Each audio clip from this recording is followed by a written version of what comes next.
Me da mucho gusto presentarles a nuestro siguiente conferencista. Él es Luis Rubio. Él es presidente de CIDAC, que es el Centro de Investigación para el Desarrollo, una institución independiente dedicada a la investigación en temas de economía y política.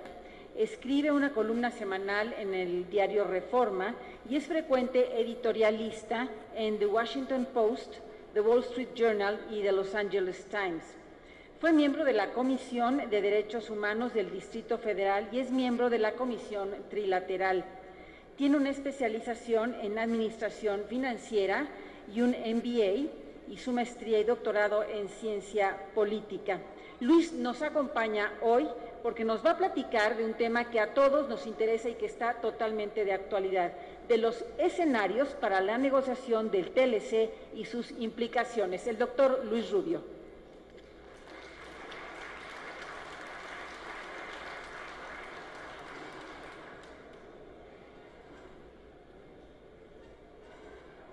Buenas tardes, mucho gusto estar con ustedes. Quisiera yo el día de hoy hablar sobre el Tratado de Libre Comercio, sobre cómo va a modificar la política interna del país o cómo va a modificar los patrones bajo los cuales estamos funcionando en el país hoy en día. Una de las características más interesantes del tratado es que, aunque hablamos mucho del tratado con Estados Unidos, los temas elementales del tratado tienen que ver más con México que en cualquier otro lugar. Déjenme ir parte por parte. Déjenme empezar por la conclusión. El tratado fue concebido originalmente como un medio para generar certidumbre para los inversionistas en el país. Ese fue su objetivo fundamental. Después se le agregaron otros elementos de comercio, de transacciones fronterizas y demás, pero el objetivo era el atraer la inversión y ese es el objetivo más exitoso que ha tenido el tratado. Las nuevas circunstancias, lo que hoy ocurre en la relación norteamericana, me refiero a la región norteamericana por la presencia del presidente Trump hoy en día en Estados Unidos, obligan a contemplar una agenda muy distinta para el futuro de México, cuyo contenido va a ser esencialmente mexicano. Es decir, aunque tenemos negociaciones que están teniendo lugar con Estados Unidos y con Canadá, la mayor parte de los problemas que tenemos que resolver van a acabar siendo dentro de México y por eso va a ser tan complicado y es mucho más ambicioso el problema, mucho más grande el problema de lo que parece ser la relación con Estados Unidos. Déjenme hablar de 5 temas. ¿Por qué y para qué del tratado en su origen en los años 90? El problema de fondo, ¿cuál es? ¿Qué ha pasado de 94 a que llegó el presidente Trump a la presidencia de Estados Unidos? Y ahora, entrando en la materia importante, es en qué consiste la renegociación, cuál es su contenido, cuáles son las agendas de cada uno de los 3 países, de Estados Unidos, de México y de Canadá, cuáles son los puntos clave que van a ser complicados de resolver. Y luego entraré en los escenarios y las implicaciones de esos escenarios viendo para adelante. Primero, ¿por qué y para qué el tratado? El tratado se concibió por una razón muy simple. Al final de los años 80, el gobierno mexicano había llevado a cabo una serie de reformas bastante grandes y bastante ambiciosas, reformas que tenían que ver con reducir la deuda, con hacer más fácil el pago de la deuda externa. Acuérdense que la crisis de 82 produjo una enorme recesión en el país. Logró estabilizar el tipo de cambio, empezó a abrir en la economía a las importaciones, a provocar más competencia, privatizó empresas, privatizó bancos, etcétera, etcétera. Todo eso generó un ambiente muy positivo en el marco del mundo de la inversión, tanto nacional como extranjera. Y sin embargo, no se materializó mucha inversión. La inversión prácticamente no creció en los años tardíos 80 y principios de los 90. Y en ese momento fue que el entonces presidente Salinas, recién entrado al gobierno, se dio cuenta de que el problema no era de lo que se estaba haciendo, sino de que nadie creía que iban a ser permanentes las reformas que se habían hecho. Es decir, que si venía un nuevo gobierno con ideas distintas, iba a echar para atrás esas reformas y volveríamos a lo que había antes. Entonces los inversionistas decían, yo no le entro si no hay una certidumbre, una garantía de que esto va a continuar hacia adelante. Y entonces se puso a buscar fuentes de certidumbre dentro del país, y acuérdense que hubo varios pactos con los empresarios, pactos con el sector obrero, hubo búsqueda de arreglos limitados de comercio con Estados Unidos, ninguno fructificó y ninguno tuvo el resultado que se esperaba. Entonces llegó a la conclusión Salinas que lo que se requería era una garantía fuera de México que le diera certidumbre a los cambios que se habían dado. Esto es importante porque la idea era que lo que acabó siendo el tratado son dos cosas en realidad. Una es el papel, una es el libro donde están todos los acuerdos, qué aranceles, qué tiempos de desgravación, qué sanciones, cuáles son los mecanismos para resolver disputas y controversias, todo lo que es el tratado en sí mismo, y son 2000 páginas. Lo otro que es el tratado es como certificado de garantía que otorgó el gobierno americano implícitamente, una garantía política de que nada cambiaría en la política mexicana para fines de la inversión extranjera o la inversión en general. Es decir, que el gobierno mexicano se comprometió a que no haría cambios caprichudos en las regulaciones, que no expropiaría empresas sin una justificación y sin una compensación, que no cambiaría las reglas básicas del juego. Y ese segundo elemento, aunque es implícito, aunque no hay un papel que lo sustente, es el elemento más fundamental que está detrás del Tratado de Libre Comercio. Y ese es el tema vital que viene ahora, porque Trump lo que ha hecho es poner en duda ese factor de certidumbre. Por eso es tan importante entender la lógica interna del tratado. Antes del tratado, lo que había es problemas de balanza de pagos continuos, es decir, importábamos más de lo que exportábamos, o teníamos problemas continuos para poder servir la deuda, para poder pagar la deuda a los bancos, la deuda que había incurrido el gobierno y en muchos casos empresas privadas. Acuérdense que hubo una crisis muy seria en los 80 y luego en los 90 de deuda externa, no nada más del gobierno, sino también de empresas privadas. Todo eso llevaba a una incertidumbre permanente que generaba crisis sistemáticas y recurrentes, 76, 82, 87, 94, etcétera.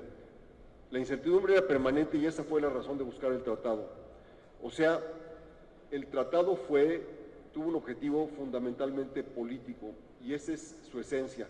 Claro que tiene todos los elementos técnicos y económicos, pero su esencia fue política, que era generar certidumbre, garantías a la inversión, y ha logrado resultados muy positivos en el camino, porque elevó la inversión, porque la economía ha logrado una tasa de crecimiento promedio de 2,5%, que aunque es muy baja en términos históricos, sí es muy baja para lograr el resultado que se necesita en términos de empleo, de generar nuevas oportunidades para la población que va creciendo, para los jóvenes que van entrando al mercado de trabajo. La verdad es que el número ese de 2,5 esconde más de lo que dice. Tenemos 3 o 4 estados como Querétaro, Guanajuato, Aguascalientes, Sonora, en los años del petróleo alto, Tabasco y Campeche, que crecen a tasas casi asiáticas, a tasas de 6, 7, 8% algunos de esos estados. También tenemos estados como Guerrero, Chiapas, Oaxaca, que crecen para mantener su mismo nivel con el crecimiento de la población. Es decir, tenemos diferencias dramáticas dentro del país. Entonces el número promedio no nos dice mucho. Pero lo interesante es que ese 2,5% ha sido suficiente, ha sido políticamente cómodo para que los políticos no se sientan presionados de tener que hacer reformas más serias, que resuelvan problemas más profundos que el país tiene y que hoy en día por Trump se van a tener que resolver de alguna manera, o por lo menos van a ser el tema central de la política mexicana en los próximos años. Y esto arroja dos preguntas evidentes. La primera es, ¿qué nos dicen los criterios que utilizan los políticos o que utilizaron para la negociación del tratado de nuestro sistema de gobierno? Es decir, ¿por qué el objetivo fue resolver un problema externo y no el problema interno? ¿Por qué no resolver el problema de la certidumbre dentro del país? Lo que buscaron fue un sello de garantía de fuera, pero no había una disposición a cambiar las cosas adentro para que hubiera certidumbre, hubiera una sensación de confianza dentro del país. Y entonces eso sigue, ¿ha cambiado algo o no ha cambiado nada entre 1994, en que entró en operación el tratado, y el día de hoy? Esa es una pregunta que trataré de ir respondiendo en el curso de estos minutos. ¿Cuál es el problema de fondo? Las reformas de los 80 y de las más recientes de los últimos 4 o 5 años siguieron una lógica impecable que es clásica del gobierno mexicano, que es la de cambiar para no cambiar. cambiar suficiente, pero para que las cosas básicas no cambien nada. Es decir, llevar a cabo cambios, los cambios necesarios para detonar el crecimiento de la economía, pero sin alterar la estructura del poder político. Hay un ejemplo precioso que es la reforma electoral de 1996, que fue la que creó una cancha pareja para poder competir en las elecciones y que permitió que Fox ganara en 2000. En esa ocasión no se creó un régimen competitivo entre los partidos, más bien se incorporó al segundo y al tercer partido, en ese caso, en ese momento al PAN y al PRD, se incorporaron en el sistema de privilegios priistas. Es decir, se amplió el sistema de privilegios, no se cambió el sistema para hacerlo más competitivo. Y ese es el problema en el fondo. México ha llevado a cabo enormes reformas en las últimas décadas, pero todas ellas han sido limitadas para que no cambie la estructura del poder en el país, para que quienes han sido los dueños del poder económico, político, puedan ser los mismos. Y ese sistema político se preserva gracias a un mecanismo que genera lealtad a cambio de beneficios, y los beneficios son acceso a puestos del gobierno, ya sean de elección popular o puestos administrativos, o acceso a la corrupción, a veces las dos cosas juntas. Y para funcionar este sistema, lo que ha requerido es enorme discrecionalidad, porque la única manera de hacer posible la corrupción es que haya mucha discrecionalidad. ¿Qué quiere decir eso? Hay una diferencia fundamental entre discrecionalidad y arbitrariedad. Todos los gobernantes en el mundo necesitan un margen de maniobra, necesitan que pueden tener criterio de decir la ley la vamos a aplicar de esta manera o de esta otra porque las circunstancias lo exigen. Piensen en un juez que ve a una persona que por primera vez tuvo un accidente de automóvil y que tiene que decidir si lo va a meter a la cárcel o le va a hacer que cumpla con algún castigo más bien social, porque se trata de una persona que no tiene un récord malo en el pasado. Esa discrecionalidad es normal y es natural en todos los gobiernos del mundo, en todos los sistemas políticos y judiciales. En México ese margen es casi siempre absoluto. Las leyes le permiten a los burócratas, a los inspectores, piensen en los inspectores que seguramente ustedes todo el tiempo están recibiendo, el margen que les da, que tienen para decidir si sí o si no se puede. Pues son personas que no nada más pueden decir acatas la regulación y ya con eso te autorizo o no te autorizo, sino que si no se acata exactamente está dispuesto a recibir algo a cambio de que se le permita que se concluya una obra de construcción o que se autorice un determinado permiso o una exportación o una importación o lo que fuera. Las facultades en el gobierno mexicano de la burocracia mexicana son absolutamente enormes y eso hace en muchos casos que determinen la rentabilidad de las empresas o la viabilidad de las empresas, y por eso le confiere un enorme poder al burócrata, al inspector, a los agentes de diverso tipo.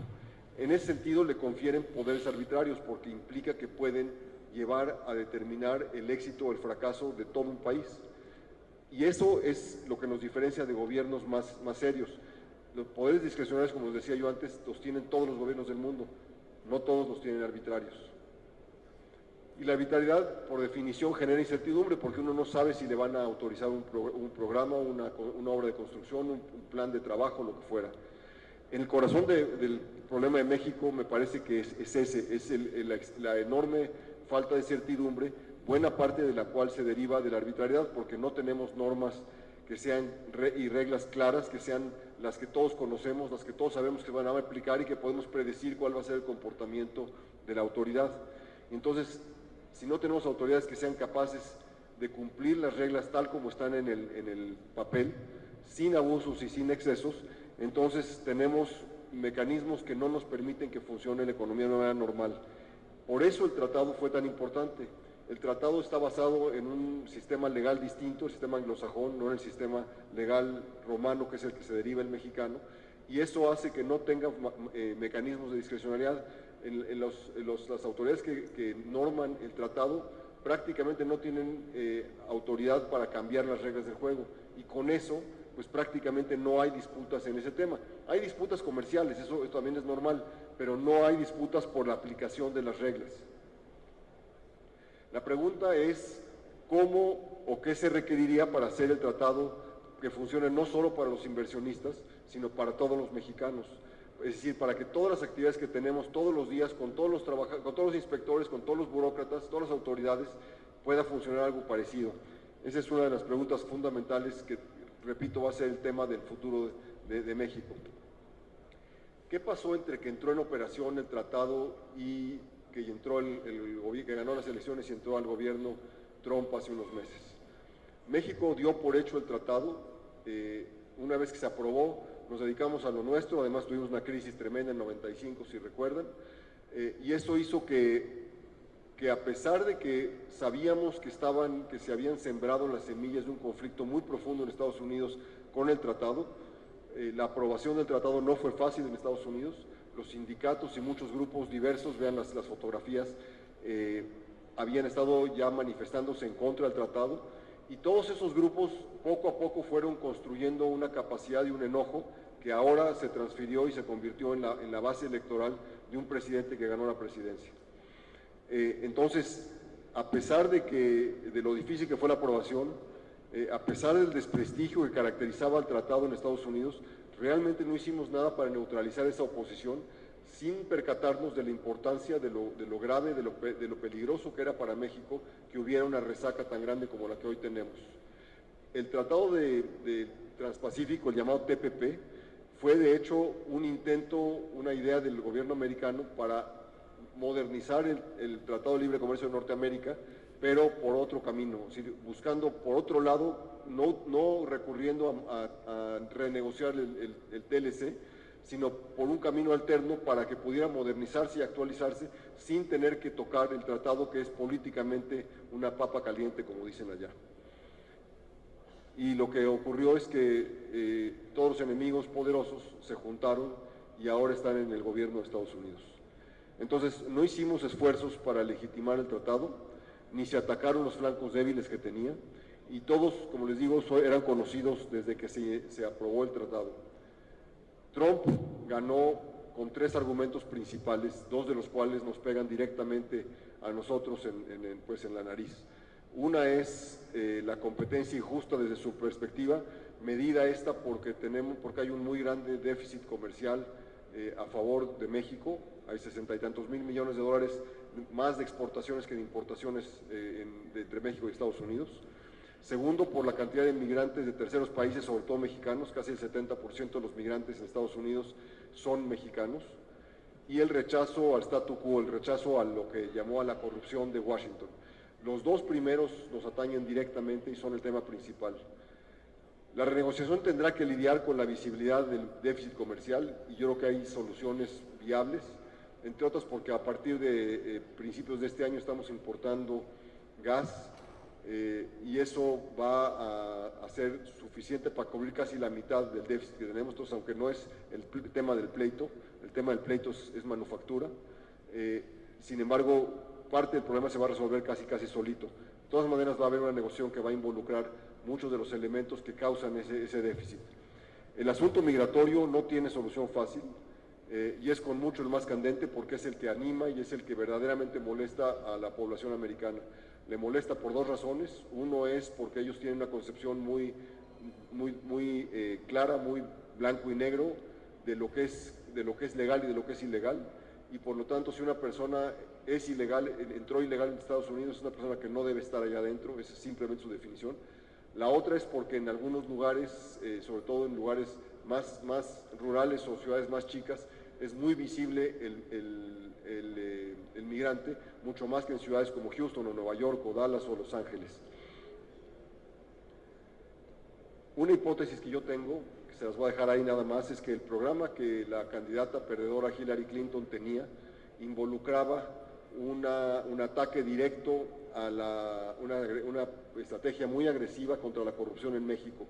Estaba muy enojada por diversas cosas que ocurrieron en México y había empezado a desarrollar como secretaria de Estado una idea de una estrategia para obligar al gobierno mexicano a acabar con la corrupción, lo cual hubiera tocado la esencia del sistema político mexicano.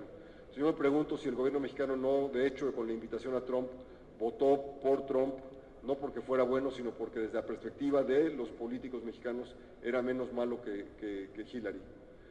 Hipótesis. Más allá de la negociación, Se requiere, uno, neutralizar la oposición que hay contra México en Estados Unidos. Se requiere un despliegue generalizado en todo Estados Unidos para explicar cuál es la lógica mexicana, por qué no es antiamericana, por qué les beneficia y no les perjudica. Esto es una estrategia que está en marcha, que está ya presentándose en buena parte de Estados Unidos. Hay muchos estados, muchos de los que probablemente les venden a ustedes insumos que dependen de las exportaciones hacia México, y eso no lo reconocían y han cambiado su percepción de qué tan importante es México. Todos esos estados están trabajando más cercanamente con el gobierno mexicano en la negociación, o por lo menos más en contra del gobierno de Trump, en la agresividad del gobierno de Trump. Eso implica sumar gobernadores, sumar empresarios, sumar líderes en los estados más críticos. Yo me he pasado semanas y semanas en lugares como Texas, como Arizona, que son estados dependientes del comercio con México, para construir capacidad ahí en la relación, para que ellos presionen a su gobierno en Washington. Pero sobre todo es importante tener claridad de que el problema y la conflictividad no es de naturaleza técnica, sino es de naturaleza política, aunque obviamente se va a tener que plasmar en un papel y eso va a ser un número o un concepto legal.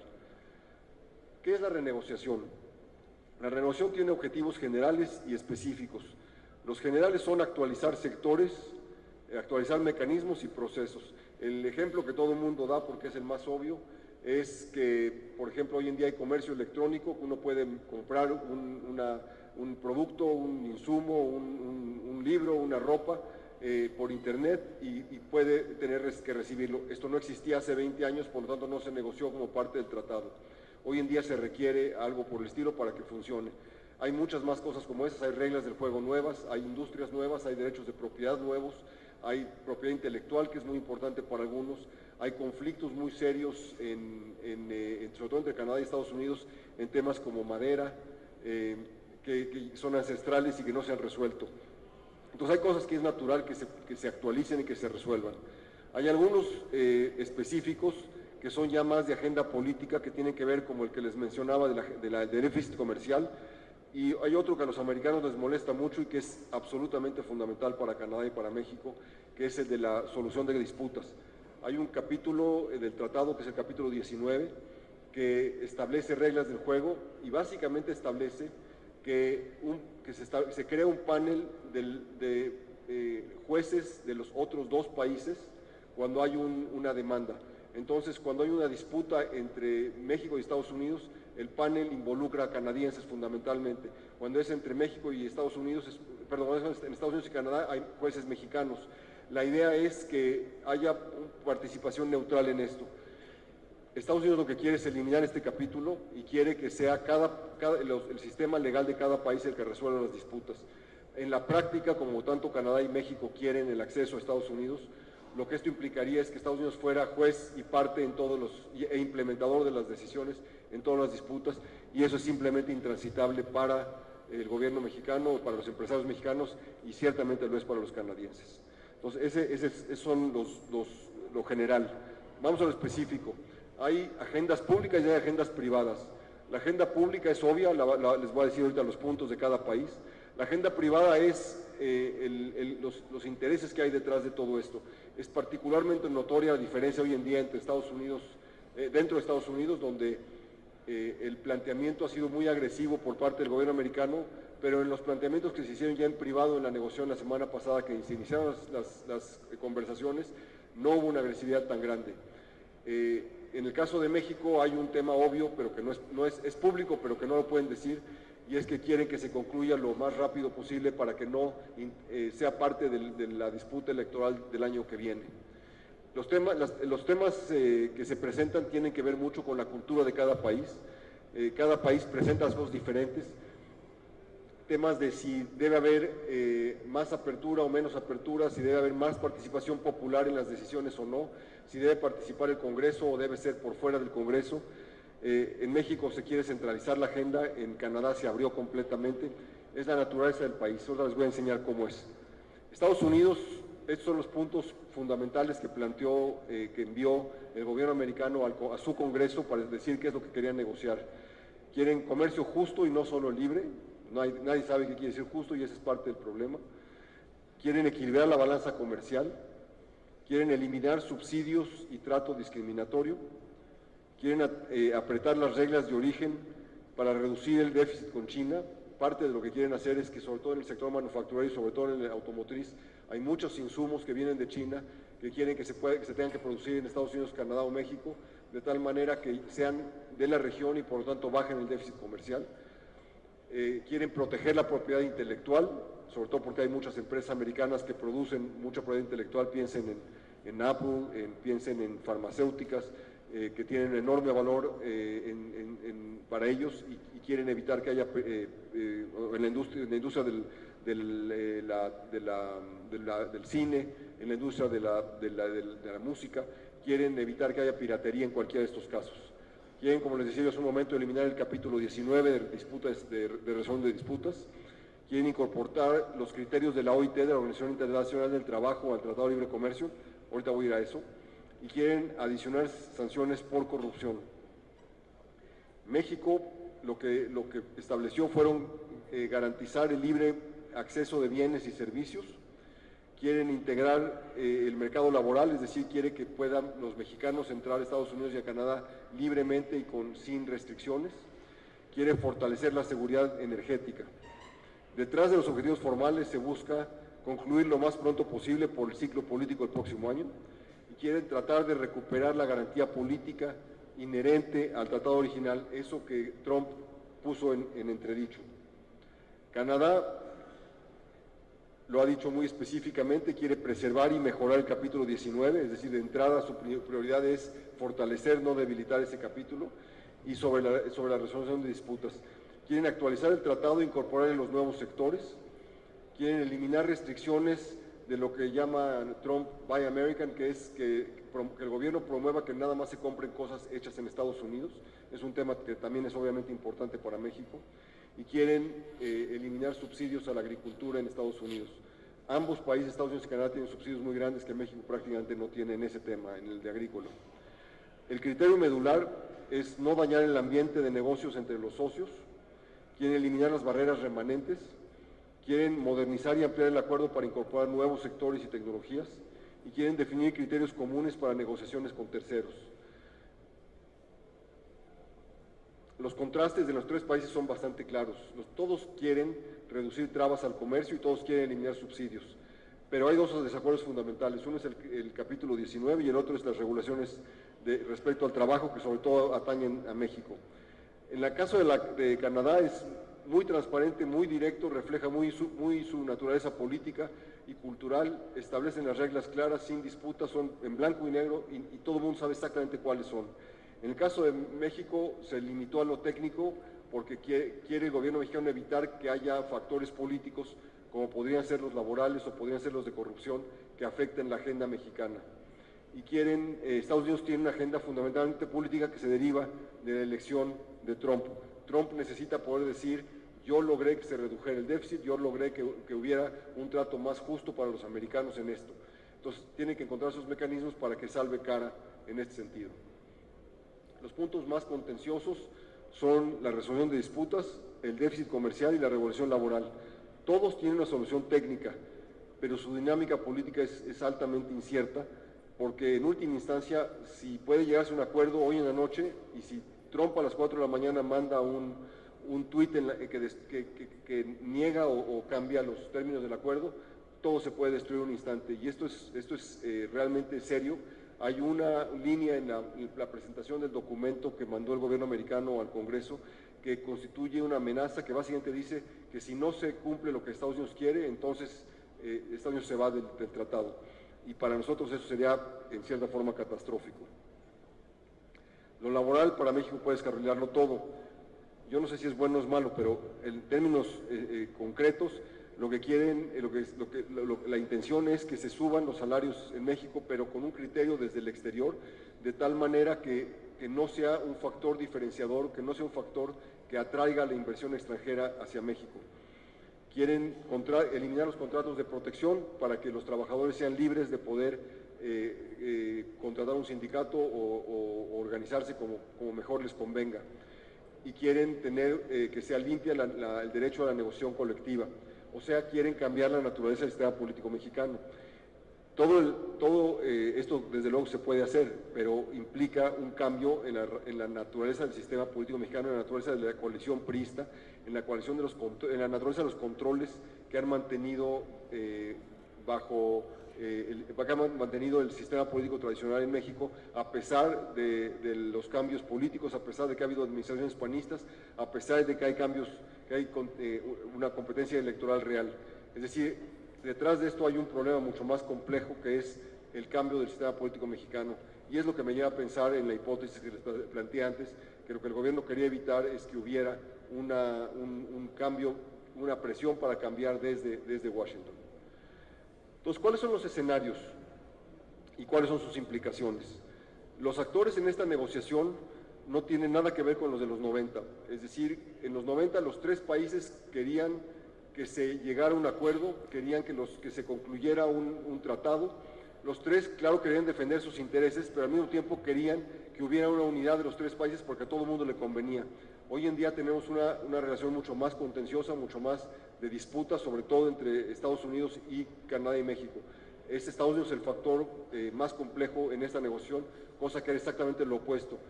Por razones geopolíticas, Estados Unidos quería el tratado en 1992 cuando se presentó, cuando se iniciaron las negociaciones. Hoy en día no existe un criterio geopolítico, existe un criterio nacionalista, es totalmente otra la lógica. Segundo, el aura esa de que permanezca intocable, que las reglas del juego en México no se cambien, ha desaparecido. Y tercero, la agenda política de Trump es incierta y cambia cada día. El lunes pasado en un planteamiento, en una comunicación por televisión al pueblo norteamericano, regresó a lo que había hecho Estados Unidos con Afganistán y trató de verse como un estadista con un texto que era absolutamente serio, responsable, integral. Si ustedes ven lo que hizo ayer en Phoenix, en Arizona, fue volver a los planteamientos de la campaña, con todos los gritos y todos los sombrerazos que había utilizado en esa época. Entonces no se sabe dónde está y eso crea un entorno muy complicado dentro del cual está teniendo o va a tener lugar la negociación. En términos de tiempos, hay dos escuelas, hay dos maneras de pensar. Una es simplemente negociar rápido y concluir antes de las elecciones de México. En eso está el gobierno mexicano, los estadistas, por así decir, del gobierno americano también así lo ven y quieren que así sea. Y lo que dicen es, en general, estas personas que así creen, dicen que ya nos pusimos de acuerdo en el TPP, ya negociamos ahí, tenemos totalmente claros cuáles son los temas, cuáles son las soluciones, ya cada quien ofreció lo que estaba dispuesto a negociar y a ceder, por lo tanto podríamos hacerlo relativamente rápido. Y lo que quiere el gobierno mexicano es básicamente no darle a López Obrador un argumento para tumbar el tratado o para cambiar las reglas de juego en México. Entonces es muy claro cuál es la escuela que avanza esto, es sobre todo las gentes más serias que entienden las dimensiones geopolíticas en Estados Unidos y el gobierno mexicano. Pero hay otros dos grupos que piensan distinto. Son dos grupos que piensan igual en el qué, pero no por qué. Un grupo es de personas que son muy serios, muy profundos, estudiosos, responsables, muchos estadistas que dicen no hay manera de concluir el tratado de aquí a diciembre, como quiere el gobierno mexicano, mejor hagamos una negociación seria, mejor metámonos en todos los temas que hay de fondo, resolvamos de una manera las cosas que quedan pendientes. Y esas personas lo que quieren es que se reformen los sectores que no se han reformado, que haya una apertura en las cosas que cada país no ha abierto realmente y que haya una equidad de entrada para todos los productores en cualquiera de los tres países hacia los otros dos. Hay gente muy seria. Por otra parte, hay otro grupo que es una bola de políticos o de académicos e intelectuales más radicales que lo que quieren es convertir estas negociaciones en un mecanismo para una reforma política mucho más profunda. Cualquiera que sean las motivaciones, son dos motivaciones, una técnica y una política, el objetivo es, vamos a cambiar mucho más profundamente a la región y los que son mexicanos mucho más profundamente a México. Hay varios que están ahí, tanto técnicos como políticos que están en eso. ¿Cuál será? No lo sé. Mi impresión es que se van a hacer todos los esfuerzos para poder acabar a finales del año con los menos cambios posibles, lo cual va a implicar ceder muchas cosas, pero me parece que es un escenario bastante complejo, bastante difícil de lograrse. Nadie sabe realmente qué va a pasar. Tendremos una idea un poco mejor en la segunda ronda de negociaciones, porque la idea original es que haya 3 rondas, en agosto la semana pasada, una en septiembre y otra en octubre. Si eso arroja resultados positivos como pasó la semana pasada, es concebible que se pueda concluir. Si es más contencioso el tema de septiembre, donde van a entrar al capítulo 19, vamos a ver qué pasa. En términos de aprobación legislativa, cada país es distinto y también, según qué se negocie, qué pasa después. México requiere ratificación con cualquier cambio. Si se le cambia una coma al tratado, se requiere ratificación. No creo que sea muy difícil que se apruebe en el Congreso mexicano, sobre todo si es antes del fin de este sexenio. En Estados Unidos solo se exige ratificación si hay cambios en una serie de principios que son más fundamentales de la ley americana. Y lo que mandó la oficina del negociador en comercio al legislativo no involucra ningún cambio que requiera ratificación legislativa. Entonces es un interrogante. Si se cambian cosas más profundas, sí requeriría, si no, no requeriría. También dentro de Estados Unidos, dentro del Congreso americano, hay los dos grupos. Hay aquellos que dicen, no me obligues a pronunciarme porque me pones contra mi propia base. Yo creo que este tratado es necesario, pero si me lo traes aquí me creas un problema político muy grande y un problema electoral serio en un año electoral, el año que viene el 100% del Congreso americano se va a elecciones. Entonces, esos señores quieren evitar que se presente en el Congreso. Otros, que son los que quieren, ya sea impedir que se ratifique el tratado o que quieren cambios más profundos, quieren que sea un tema de debate legislativo serio. Y eso implicaría irse al 2019. En Canadá todo requiere un cambio, es un acto de parlamento, como lo llaman allá, pero allá no está dividido el Congreso y el Legislativo, es un solo cuerpo. El primer ministro es el jefe del Legislativo también, y por lo tanto ahí no tiene problema la aprobación si el gobierno lo llega a firmar. Entonces el país clave a final de cuentas es Estados Unidos. No es claro si va a buscar una negociación que evite la ratificación o si va a seguir adelante con una agenda política mucho más ambiciosa que implique un proceso legislativo. Es un interrogante en el aire. Como les decía yo, el propio Congreso americano tiene las dos vertientes. En términos de impacto político, una negociación inconclusa pone en enorme riesgo el resultado, simplemente porque si entramos en la etapa de la elección, de las campañas electorales en México, con un tratado no concluido o no ratificado, que es otra posibilidad, tenemos un momento muy endeble.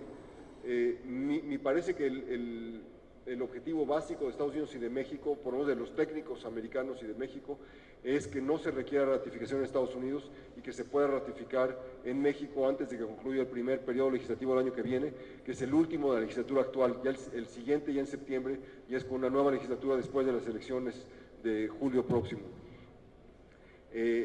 Entonces, el riesgo de entrar en una contienda presidencial en México sin haber concluido el tratado, y ya sea que no se concluyó la negociación o que no se concluyó la ratificación, se adicionaría al tema que les planteaba yo, el de que sí es violable el tratado, y eso genera un ambiente político interno muy delicado, porque ya implica que cualquier cambio puede ser posible con un gobierno que no esté de acuerdo con los principios que enarbola el tratado. Y esto tendría implicaciones serias sobre la inversión, sobre el tipo de cambio y sobre las relaciones comerciales entre los tres países. De hecho, prácticamente no ha habido crecimiento en la inversión en México en el último año desde que Trump es candidato. Entonces, no es una preocupación menor. Déjenme resumir la idea de qué implican estos escenarios. Aquí hay 4 escenarios. Si ven la línea horizontal, es una línea de competitividad. ¿Sí? Más competitividad de un lado y menos competitividad del otro. ¿Qué es competitividad? Mayor competitividad, estoy hablando de la región, no de México o de Estados Unidos o de Canadá, sino de la región en su conjunto, implica que se involucre, que se adopte por completo la revolución digital en los 3 países, que todos los principios que animan el Internet, los procesos tecnológicos modernos y demás sean parte de la región, que todo esté integrado en procesos productivos totalmente tecnologizados, que la automatización se convierta en parte natural del proceso económico en la región, no tiene que ser inmediato, pero que esté incorporado en el proceso, que las cadenas de valor se vayan integrando cada vez más profundamente, como ya lo son en algunos sectores de la economía, que se atienda de fondo los temas de mayor habilidades, de mayor skills, de que las personas tengan las habilidades para poder manejar, que la escuela se dedique a producir las habilidades para que puedan manejar máquinas complejas, para que la gente sea más creativa, para que las computadoras sean parte natural de nuestra vida cotidiana, para que entendamos el lenguaje que arrojan las computadoras. Este es quizá el reto más importante que tiene México para su desarrollo con o sin tratado. Y finalmente que se construya la infraestructura que es necesario para que fluya el comercio, para que fluya la inversión, para que fluyan los servicios entre los tres países de una manera natural. Entonces, mientras más nos vayamos hacia la derecha en el diagrama que tienen, más competitivos somos. Mientras más estemos a la izquierda, menos competitivos somos. En el eje vertical es qué tanta integración tenemos, y ahí es qué tanta cooperación se acuerda entre los tres países, qué tanta corrupción se elimina de la negociación o de la actividad entre los tres países, qué tanta corrupción hay en el cruce de fronteras y dentro de los países, qué tanto se adoptan regulaciones comunes y se evita que haya duplicidades o regulaciones contradictorias entre un país y el otro, y todos los temas de seguridad que son particularmente importantes en el cruce de fronteras, de distinta naturaleza entre Estados Unidos y México y entre Canadá y Estados Unidos, pero que todos tienen problemas similares. Entonces, el cuadrante de arriba de la derecha es donde se llega a un desarrollo mucho más profundo, mucho más integral, mucho más acelerado, y donde podríamos lograr en el mediano y largo plazo tasas de crecimiento mucho más profundas. El segundo escenario, que es en el que tenemos el de abajo del lado derecho, tenemos mucha competitividad, pero muy poca integración, y eso implica un desmembramiento de la región. Implica que cada una de las empresas puede ser muy competitiva, pero que la región se desmembra, y eso disminuye la capacidad de un desarrollo más exitoso y más completo. Si vamos al lado izquierdo, arriba implicaría que tenemos alta integración pero poca competitividad, y eso nos deja en una enorme incertidumbre, como nos pasó el año de 2016 y es este año. Simplemente, ¿qué pasa si Trump gana la presidencia? Con eso se para toda la inversión, con eso nadie sabe qué va a pasar. Esa incertidumbre no la tuvieron los canadienses. No es que les gustara Trump, es que es mucho más sólida su economía, están mucho más integrados, es mucho más competitiva, y eso les permite menor riesgo respecto a Estados Unidos. Y en el cuadrante de abajo de la izquierda, implica un fin de la era de la comprensión y trabajo conjunto que se inició en 88 entre los tres países, y eso implica que simplemente volvemos a donde estábamos con todos los riesgos de crisis recurrentes y demás en México. Esos son los cuadrantes, y nos implica que el desafío no es pequeño, pero voy a concluir con la siguiente parte, que es que el problema es mucho más interno. En el futuro, el tratado primero ya no constituye una garantía para la inversión como lo fue hasta ahora, porque hoy todo el mundo sabe que se puede cambiar. Es decir, yo me puedo imaginar perfectamente bien a Andrés Manuel López Obrador diciendo: si Trump puede cambiarlo, ¿por qué no puedo cambiarlo yo? Eso hace un año no hubiera sido fácil, hubiera sido costosísimo políticamente, hoy en día ya no lo es. En consecuencia, independientemente del resultado electoral de 2018, México va a tener que resolver el problema de certidumbre adentro. Si ya no podemos confiar en que la certidumbre va a venir de fuera. Y eso implica, es un tema terriblemente complejo, pero es un tema de México, no es un tema de Estados Unidos o de Canadá. La clave para México es, más allá de los detalles de lo que se negocie en el tratado con Estados Unidos y con Canadá, es clave reconocer lo esencial. Primero, que el conjunto, el gozar de una garantía que implica tener el tratado, vale más que cualquiera de sus componentes. Entonces, si tenemos que aceptar ciertas reglas nuevas que antes no existían, eso vale más que perder el tratado en su conjunto, que es lo más riesgoso, porque nos pone en una situación potencialmente caótica internamente, como ocurrió antes del tratado con todas las crisis que teníamos antes.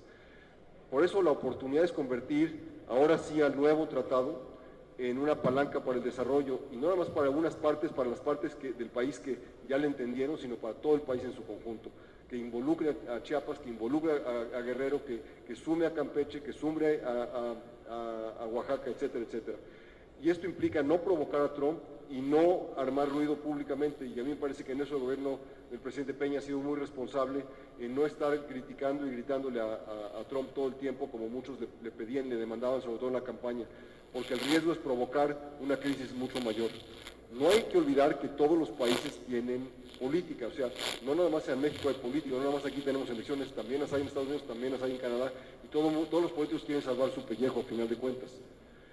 La certidumbre, a final de cuentas, solo se puede lograr con reglas claras, conocidas por todos y que sean confiables y que haya la capacidad de hacerlas cumplir. Eso es lo que tenemos en el ámbito de la inversión y es lo que necesitamos tener también para todas las demás actividades económicas, políticas y sociales en el país. Esa es una de las oportunidades para el desarrollo del país, que limiten la capacidad de los políticos y de la burocracia de abusar de la población. Esa es la verdadera oportunidad que tiene el tratado. México hoy en día no cuenta con esas capacidades y por eso el reto grande que tenemos es crearlas. Pero eso implicaría la modificación radical de la estructura política del país y por eso se ha atorado por tantos años. O sea, el problema es interno e implica enfrentar lo que no se ha querido tocar desde 1982. Sea como fuere, esto es una cosa genérica, pero yo creo que es lo que tenemos que pensar. Todas las mañanas en África se despierta una gacela, sabe que tiene que correr más rápido que el más veloz de los leones para no acabar de platillo fuerte. Todas las mañanas en África se despierta un león, sabe que tiene que correr más rápido que la más lenta de las gacelas para no morirse de hambre. Entonces el punto es que no importa si uno es una gacela o un león, cuando sale el sol más vale que uno comience a correr. Muchas gracias.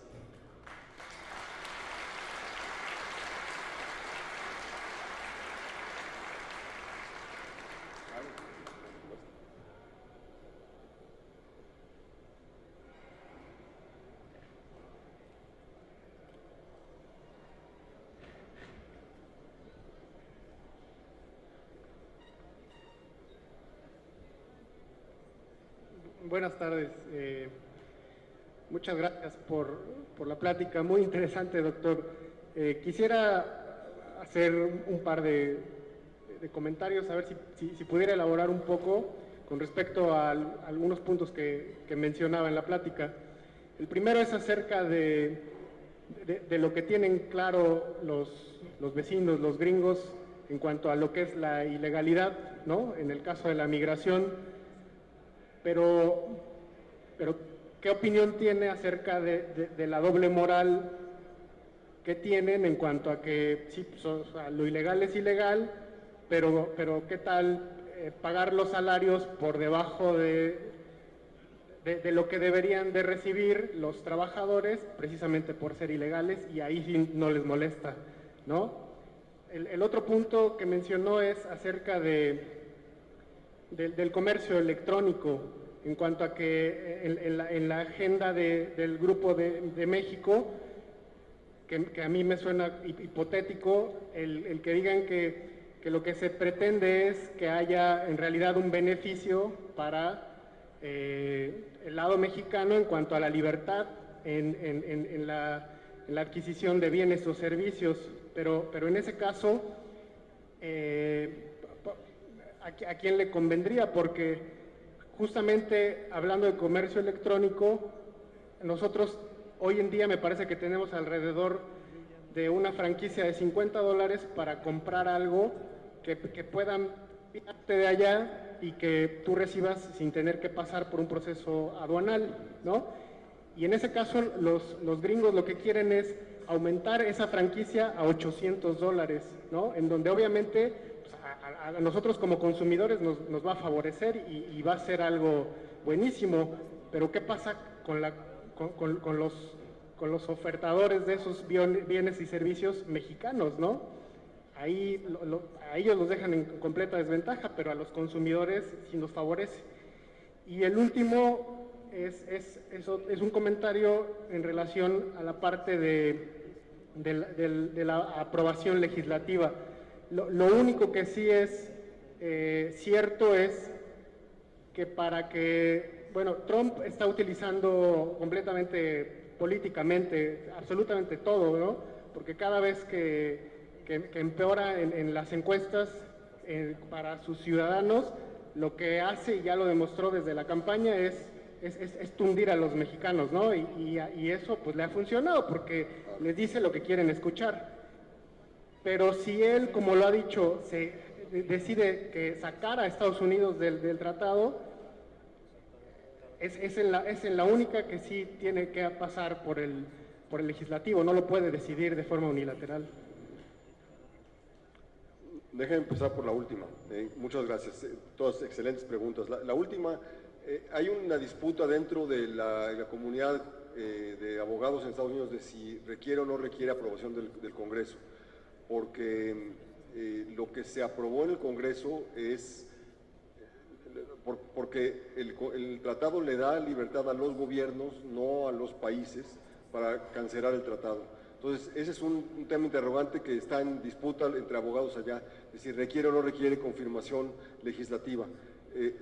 Pero nadie se ha pronunciado en eso, nunca ha habido un caso en el que se anule un tratado de esta manera. Entonces, nunca ha pasado un proceso de esta naturaleza. Sobre la primera, desde luego, la moralina gringa es conocida, siempre ha sido, es un país que tiene su origen en la libertad religiosa. Personas que se sentían perseguidas por sus preferencias religiosas en Europa fueron a Estados Unidos, ese es el origen de Estados Unidos, y entonces tiene una visión muy religiosa de blanco y negro, qué se vale y qué no se vale, y en la legalidad es producto de esa visión, y entonces si estás legal aquí eres bueno, si estás ilegal eres malo, y eso es claro. La explicación que darían, la explicación técnica que darían, pero que finalmente es una hipocresía, es que al haber migrantes, al haber una masa de trabajadores disponible más grande, el salario baja. Y por lo tanto, como no te puedes ir a quejar y como no tienes alternativa, aceptas el salario. Pero por supuesto que hay un tema fundamental, no de moral, es un tema fundamental de mercado, porque en la medida en que no hubiera esta situación de ilegalidad se resolvería el problema. Y eso es lo que tenemos que resolver a la larga, que haya libertad de tránsito entre los tres países. La verdad es que eso se va a resolver casi solo en los próximos 10 o 15 años, por simplemente la curva demográfica mexicana está cambiando, ya no está creciendo a la misma velocidad la población mexicana. Entonces, parte de la razón por que ya no está yendo más mexicanos es la frontera, pero parte es porque ya no hay tantos excedentes de población mexicana. Pero es un tema complicado, porque si en Nueva York hay millones de personas, si hay 30% de personas que no nacieron en Estados Unidos en Nueva York, pero en Kansas City eso no es cierto. O sea, ahí es una población muy visible, es muy blanca originalmente, hay muy pocos que no sean blancos, entonces se nota inmediatamente cuánto hay. Y lugar al que yo me aparezco en Estados Unidos hay mexicanos, o por lo menos gentes mexicanos o centroamericanos, y se notan de inmediato. Y entonces sus maneras de ser, el que viven hacinados porque están pensando en cómo mandan dinero, todas estas cosas son complicadas, no tiene remedio. En el comercio electrónico, como en todo lo demás del tratado, la pregunta importante es, ¿qué queremos privilegiar? ¿Queremos privilegiar al productor o al oferente, o queremos privilegiar al consumidor? Consumidor entendido en su más amplio sentido, como productores o como consumidores finales. Todos somos consumidores en cierta forma, pero el cambio que se da cuando se eliminan las regulaciones y los permisos y todas esas cosas desde los años 80 es a darle libertad al consumidor. Entonces, extender esa libertad al comercio electrónico es un paso natural. Entiendo absolutamente el argumento, pero la pregunta es, ¿queremos proteger a un oferente poco competitivo en México para evitar que todos los demás funcionen? Yo conozco personas que se dedican a importar cosas por fuera, o sea, compran legalmente las cosas pero las importan por fuera, es un tema que lleva 2 siglos, no es ninguna novedad, y esas personas lo que perderían su chamba si esto ocurre, pero sería mucho más transparente, tendríamos las cuentas claras. Moviéndome a otro tema nada más para hacer el punto, en las campañas electorales una barbaridad de dinero, varias decenas o centenas de veces más de lo que es legal en las campañas. ¿No sería mejor que se registre completo y que sepamos exactamente quién pagó qué y por qué? Sería mucho más sencillo. Entonces, ahí es un tema básicamente de qué queremos privilegiar. ¿Queremos privilegiar al productor o al consumidor? Es un dilema básico, filosófico, y no es un tema técnico, es un tema de decisión política.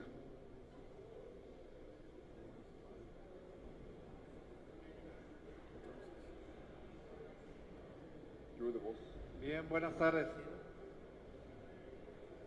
Buenas tardes. Buenas tardes. Yo vengo de un pueblito de acá de los Altos de Jalisco, se llama San Julián, y ahí la mayor parte de los productores pequeños estamos en peligro de extinción por lo del tratado, porque nosotros se nos ha exigido siempre calidad en la leche, pero los industriales, algunos buenos, pero la mayor parte hacen chapuza, hacen guachicoles, y a nosotros eso estamos en peligro de extinción. Y si nos meten al Tratado Libre Comercio como nos metieron, nosotros estamos fincando nuestra tumba.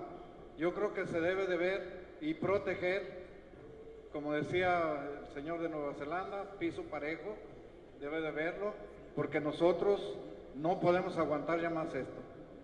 Hay una desilusión en todos los productores, la mayor parte estamos comiéndonos lo que hicimos en unos años que más o menos fue bien, pero ahora lo estamos devolviendo, vendiendo nuestros animalitos y desapareciendo muchas familias, que es lo más peligroso, que son muchas familias que viven de sus animalitos y tienen que deshacerse ya de ellos porque estamos inmiscuidos en un tratado desigual. ¿Qué nos diría usted para que nosotros podamos seguir viviendo de ese modo, de esa actividad? Gracias. Gracias a usted. Es una pregunta obviamente fundamental y es cierta en todos los sectores de la economía. En todos los sectores hay productores más chicos que tienen menor capacidad de competir con los más grandes. Lo que las reglas tienen que tener es piso parejo, como usted dice. Tienen que tener reglas en las cuales nadie goce de subsidios o de beneficios que no tienen los demás, que sean idénticos, pero la solución al final de cuentas tiene que ser una de diferenciarse en la manera de producir, en la calidad de los productos, para tener una capacidad de vender algo distinto y tener un éxito con ello. Es decir, no hay sector en la economía en la que no haya productores pequeños, y los que logran sobrevivir son aquellos que logran distinguirse de los industriales que tienen una cosa en conjunto, y lo hay igual en las bebidas, lo hay igual en los tequilas en este rumbo, lo hay igual en los automóviles, hay autoparteros pequeños que siguen produciendo algunas piezas excepcionales y que son las que hacen la diferencia y que no son del tamaño de los grandotes. Entonces, lo único que un gobierno puede hacer, y es lo que hay que exigir al gobierno mexicano, es que no haya ventajas para los otros en las condiciones de producción. Lo demás no tiene mucha alternativa y no creo que vaya a cambiar mucho.